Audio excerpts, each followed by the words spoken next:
સંસદના ચોમાસુ સત્ર પહેલા સર્વદળીય બેઠકમાં સરકારે વિપક્ષને બિલ પર સાર્થક ચર્ચા કરવાની કરી અપીલ. કહ્યું, હોબાળાથી કોઈ રાજકીય લાભ નથી. સત્રમાં 7 બિલની ચર્ચાની યાદી તૈયાર.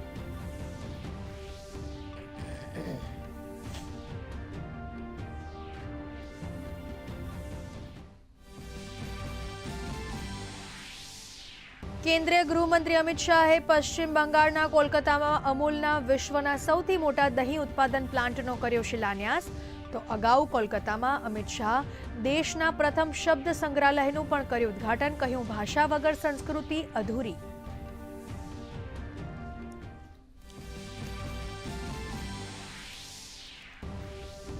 રાષ્ટ્રપતિ દ્રૌપદી મુર્મુ મોલ્દીવા, નોર્થ મેસેડોનિયા, રોમાનિયાના પ્રવાસે રવાના. પ્રથમ તબક્કામાં આજે મોલ્દોવા પહોંચશે રાષ્ટ્રપતિ. ત્રણેય દેશોના ટોચના વડાઓ સાથે વેપાર, રોકાણ, પ્રકાશન અને ટેકનોલોજી પર સહયોગ વધારવા અંગે થશે ચર્ચા.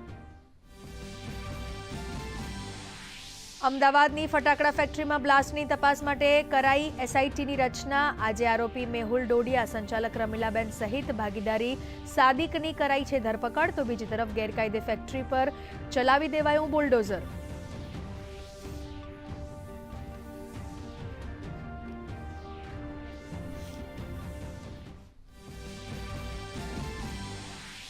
રાજ્યમાં વધુ એક જિલ્લામાં ચાંદીપુરાથી એક બાળકનું મૃત્યુ. ભાવનગરના વલભીપુર તાલુકાના મેલાણા ગામના 7 વર્ષીય બાળકનું સારવાર દરમિયાન મોત.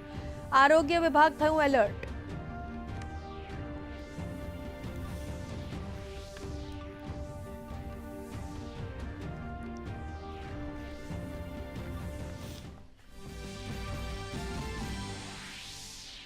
આજે રાજ્યના 53 તાલુકાઓમાં વરસાદ. વલસાડના પારડીમાં સૌથી વધુ 3.5 ઇંચ વરસાદ. નવસારી અને જલાલપોરમાં 1.5 ઇંચ, જ્યારે સુરત શહેર, ચીખલી અને પલસાણામાં 1.25 ઇંચ વરસાદ.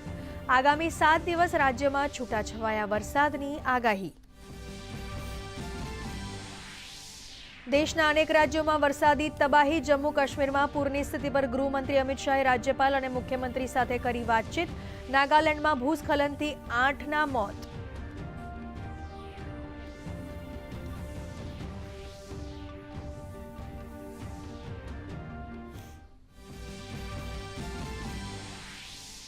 ફીફા વર્લ્ડ કપ 2026માં આજે સ્પેન આર્જેન્ટિના વચ્ચે ફાઇનલ જંગ. ન્યૂ જર્સીમાં રમાનારી આ મેચનું રાત્રે 12:30 થશે જીવંત પ્રસારણ.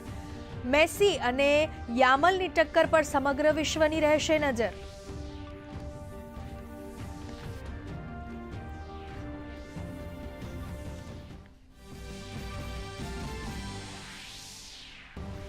લોર્ડ્સ ખાતે રમાઈ રહેલી ત્રીજી વનડેમાં ઇંગ્લેન્ડે ભારતને જીત માટે આપ્યો 388 રનનો વિશાળ લક્ષ્યાંક. ડકેટના શાનદાર 141 રન. ભારતે વિના વિકેટે 30 રન બનાવ્યા.